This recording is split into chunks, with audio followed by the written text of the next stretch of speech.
Hello, everyone. Ben Swanson here. This is day 27 of my type A aortic dissection recovery.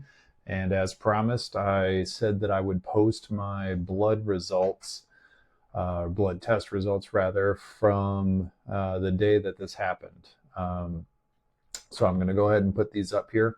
And I just wanted to go through them real quick. I wanted to remind everybody that the reason I'm bringing this up is because I have been on the keto diet for a number of years, and then most recently carnivore, where for the last 8 weeks prior to this incident, I ate essentially nothing but beef, grass-fed beef, grass-fed butter, and pasture-raised eggs. It's all I've been eating. I'll throw a picture of my standard meal up here too. And I suffered a type A aortic dissection completely unrelated to my diet. It was a congenital heart defect where I was born with a bicuspid valve in my aorta versus a tricuspid valve. And after 45 years, which is how old I am, the added pressure of the blood shooting against the wall from the bicuspid valve finally wore a tiny hole in it, causes a dissection. There's plenty of videos on that you can look up. It's pretty serious, and I had to be rushed for emergency surgery. The doctors told me that my arteries were completely clean and clear after they were done with me, and that all this would happen. It would have happened, regardless of my lifestyle. What they did say is I was very, very lucky to be alive. In fact, I beat the odds. According to some doctors, they say, 80 to 90% of the patients who experience this never even make it to the hospital. So that being said, I wanted to share my blood results that show, even though my diet was, comprised of essentially all fat, protein, and no carbohydrates whatsoever. And I also did consume salt a lot, quite a bit of salt. Every eggs, butter, and the steak always gets salted with a high quality salt. So here's my results. I just wanted to show these to you guys, and I want you to keep in mind, how my diet was. As you can see here, for the most part, everything is in the green. I find it very interesting that regardless of the amount of sodium I was eating, which I guarantee you by most people's standards is much, much higher than what most people consume. Mine is still, it's in the green. It's on the higher end, but it's still in the green.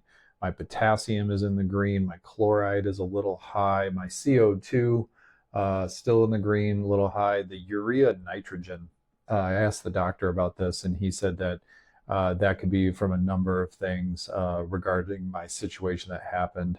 And the calcium being high as well is kind of strange because, again, all I had was eggs, butter, and steak. So they're, something related to my condition, probably spiked that. I find this really interesting, though. The protein was actually low.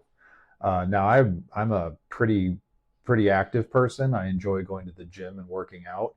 But for all the food I was eating, and I'm eating quite a bit of eggs and butter and beef, that my protein was still technically on the low end, which tells me that everything else being equal, that there's no problems with my gut, which according to the doctor, I don't have any problems like that. I need to be consuming more protein, and found that fascinating because I really was consuming quite a bit. And then I'm not even sure what these other albumin, I'm not even sure what that is, to be honest with you guys. But whatever it is, it's in the green, it's normal. And then there's a few other ones here in the green and another one here that's a little bit high. I'm going to look for my other test results I got, because I do know that there was some other test results that I wanted to share with you guys, but this was, the basic one, with the salt and then sodium, potassium, and chloride and all that stuff. And I just wanted everyone to see that even though I consume a large amount of these things, my numbers are still saying that I'm okay. I think the conclusion that I have come to with this is that from an evolutionary standpoint, when we consume all these things, our body has a natural way to get rid of excess stuff. Okay, whether it's sodium or potassium or fats or whatever, your body will get rid of it as long as you don't introduce something into your body that it's going to mix with that's going to make it incapable of being excreted. So, for example, carbohydrates, glucose, whatnot. When you think about it, you mix sugar with anything, what happens? It becomes sticky. So why would you think it would be any different inside your body? As long as you don't introduce those things, your body will find a way to get rid of any excess materials that it doesn't need, which makes sense. I mean, if you think of, humans, 50,000 years ago, 100,000 years ago, 10,000 years ago, 1,000 years ago, did we do portion control? Did we measure out the amount of meat we were eating? No. If we were lucky enough to kill something, we ate as much as our stomach would hold. So it's reasonable to assume that your body would have evolved a way to get rid of any excess nutrients that it didn't need.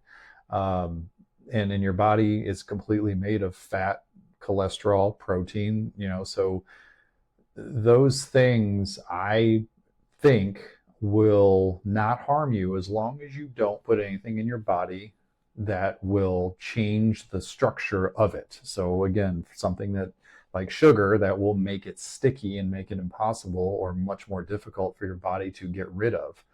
And again, I just wanted to show this. I'm going to find the other test results I have, but if there's something, some specific test result or some amount of data here that you want to have questions about or comment about, by all means drop it below, and I will get another video up here as soon as possible. Thank you.